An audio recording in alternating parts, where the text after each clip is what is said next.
Guys તમે જોઈ શકો છો કે 12:30ની ઉપર ટાઈમ થઈ ગયો છે અને અમારે અહીંયા રોડનું કામ ચાલી રહ્યું છે.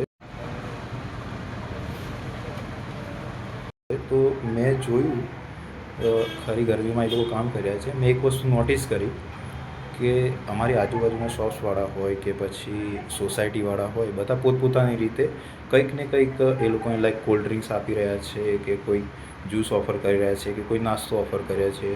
આ રીતે કોઈ એમને હેલ્પ કરી રહ્યા છે. મને જોઈને પર્સનલી ખૂબ જ આનંદ થયો અને હું વિડીયો બનાવતા રોકી ના શક્યો મને. તો મેં એ લોકોનો એ રીતનો વિડીયો નથી બનાવ્યો કે આપતા એવું, કારણ કે મને થોડું એમ લાગ્યું કે ભાઈ એ વસ્તુ નથી બનાવવું, થોડું ઓકવર્ડ લાગી શકે છે. સો મેં એ વિડીયો નથી બનાવ્યો, પણ પર્સનલી મને એ જોઈને ખૂબ જ આનંદ થયો અને હું પણ આ વસ્તુ કરીશ. કંઈક ને કંઈક મારા તરફથી હું આપી શકું, વેફર્સ કે કંઈક ગમે તે નાસ્તો કે ગમે તે કોલ્ડ ડ્રિંક્સ ગમે તે. તમે પણ કદાચ તમારા એરિયા વિસ્તારમાં આ પ્રકારનું કામ ચાલતું હોય તો તમે પણ એમને હેલ્પ કરજો. મને ખૂબ જ આનંદ થયો પર્સનલી. અને આ વસ્તુ આપણા ઇન્ડિયામાં શક્ય છે, બાકી બીજે મને નથી લાગતું કે આ પ્રકારનું હોય.